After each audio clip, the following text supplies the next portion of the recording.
and learning about thesis sentence, and later in the class period you'll work on writing with your partner. Some of you do not have your partner here today, so we will move so that you can be with your partner.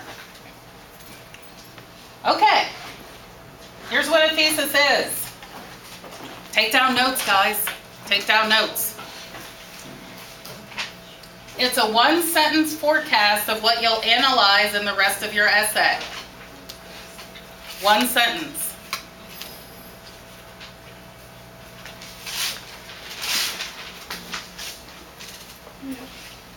Can you guys see? Come over here. You're behind. Okay, you know what? We'll do that at the end, or when you come in with your thing, you can get caught up with that. Yeah. Yeah. Yeah. Just be with us on this, and you can make that one up. Okay? Okay, a thesis is an interpretation. It's not overly detailed. It has enough information to predict the focus of your essay. And where is it? It's the last sentence of your introduction.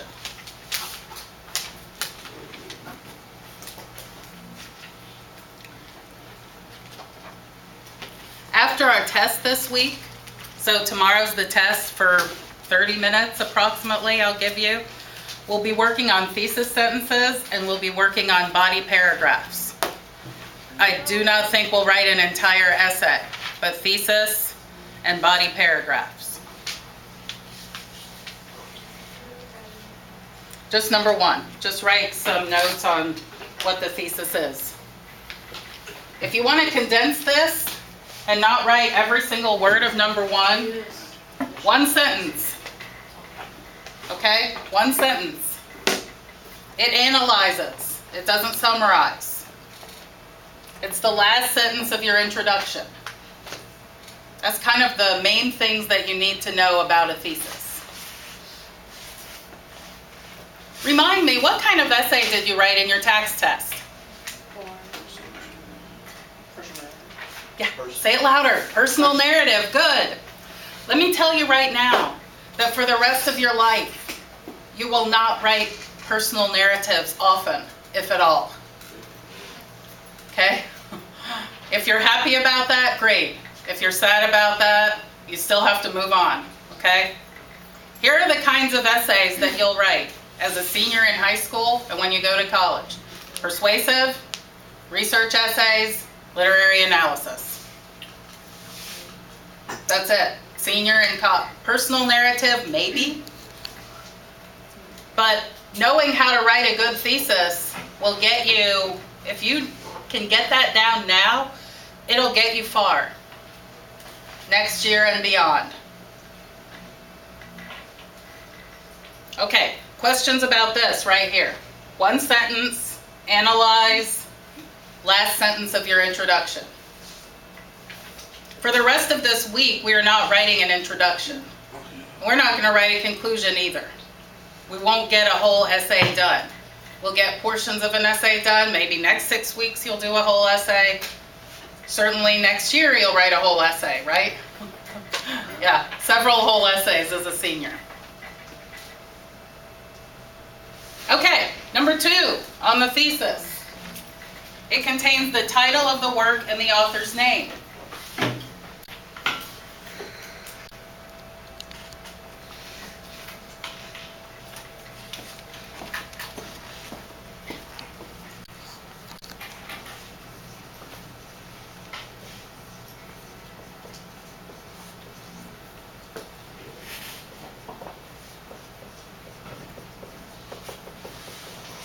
Okay, here we go.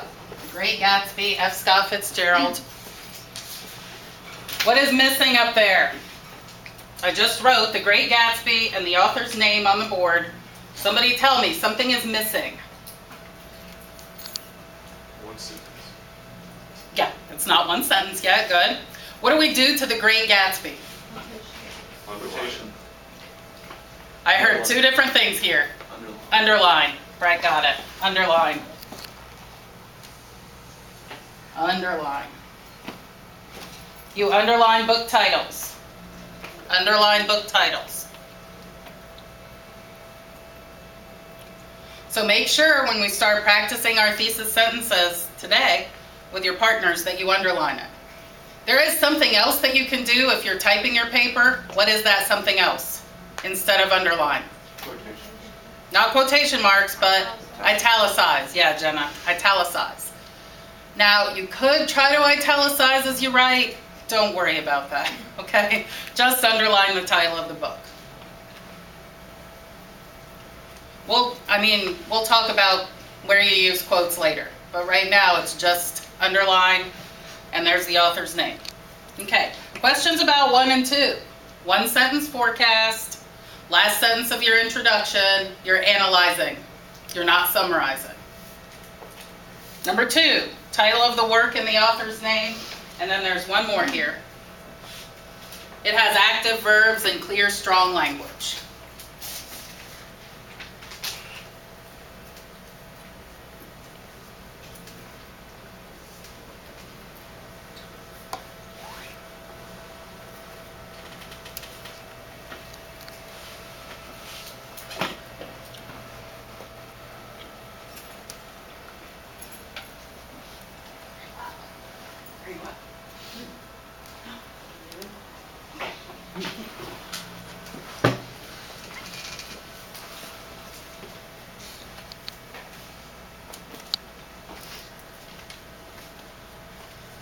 All right, I have some samples. I'm going to skip that one, but here, I'm just going to, whoops, what happened there? So I'm just going to highlight that one for now. The fate of the main characters in Sophocles' Antigone illustrates the danger of excessive pride. Okay, so that would be the last sentence of my introductory paragraph in a literary analysis essay. You don't have to copy that one down, but that's just an example of how a thesis sentence might look.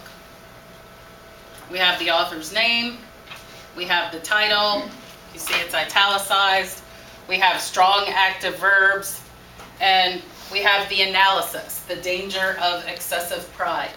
We don't know from that thesis what the play is about. We have no idea. It's not a summary. Those of you who did a book jacket for your project, you wrote summaries. And that's fine. That's what you have to do in a book jacket. But in an analysis, you're breaking down elements of the text.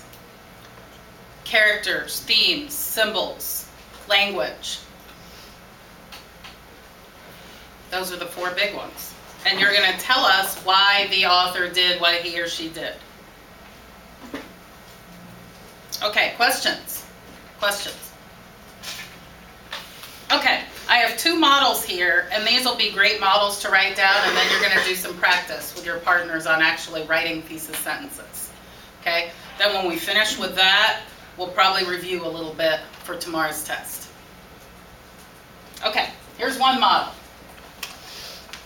Let me scroll down a little bit here. Okay. So I would copy this down here. In blank, so there's the title of the work. Then you have the author's name. And yes, we're doing The Great Gatsby. You can plug this in to any work that you read. The rest of this semester here, of Mice and Men. Next year, you're going to be reading Brave New World. You didn't like Brave New World, Sandy? No? It was so, inappropriate. Inappropriate, okay. Some people might like that, though. I don't know, we could say that about Gatsby. I mean, if we think about alcohol, sex, adulterous relationships, murder. They're making babies. Okay, well, that doesn't happen in Gatsby, okay. But it is I think it's a good senior book. Whoops. It prepares you for what's to come in college. You may or may not in college have to take a literature class. Most students do at some point. And so there's free reign on anything in college lit class. We're reading Frankenstein. Frankenstein? That's a good book too. There you go. See, everyone's getting an idea of what's to come next year. All right, so here we go. In Brave New World, or The Great Gatsby, or Of Mice and Men, whatever, in the title, the author's name, and then you have a strong verb. And now I put in parentheses the theme of, because you don't necessarily have to write those words. You can if you want to. But that blank would be where you put the theme. Then the word through. And then, at the end of your thesis sentence, you have 3 ideas separated by commas that correspond with 3 body paragraphs in your essay. So what we're doing here with the thesis is we are outlining your entire essay. Let me put up on the board how this will look. How the kind of the final product would look. Okay? So here's paragraph 1, 2, 3, 4, 5. You have your intro, introduction paragraph. Last sentence is thesis. Okay?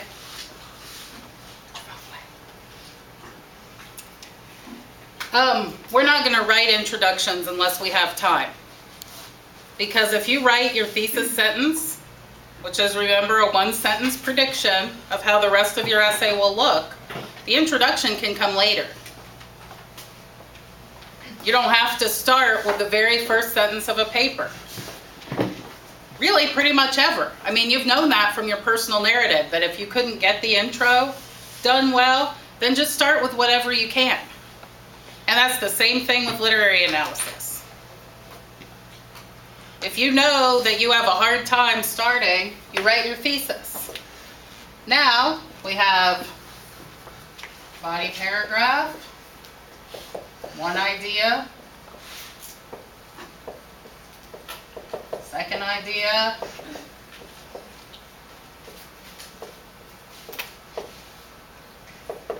third idea. Logically, what do we have in our 5th? Conclusion. There you go. And you have an outline of an entire essay on The Great Gatsby, or whatever book you're reading.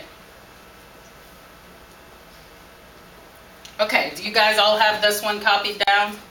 Title, author, strong verb, theme, and then 3 ideas to correspond with 3 body paragraphs.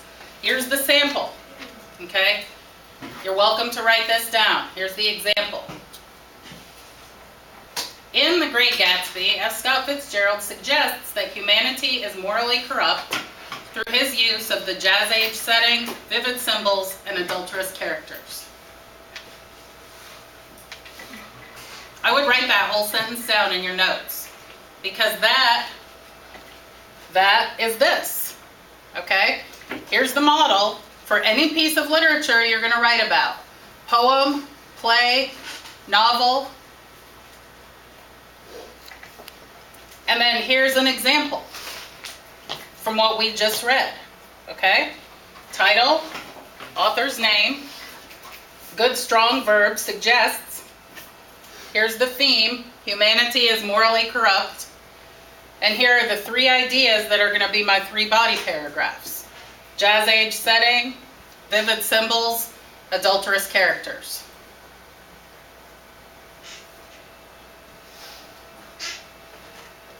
Does this make sense? Yes.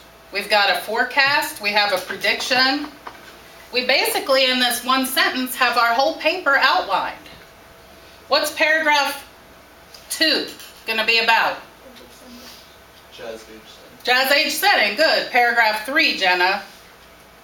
Vivid symbols, right? Paragraph 4. What's paragraph 4 going to be about? Adulterous characters, yeah. And how they're all morally corrupt, because that's the theme that we're focusing on. It's not the summary of the book. We all know what the book is about, right? We know all the interrelationships of the characters. We know they go to parties. We know that Gatsby and Daisy find their way back together. Tom has an affair. People get killed at the end. The American dream is lost. Okay, there's the summary. But now we're digging further into it in order to think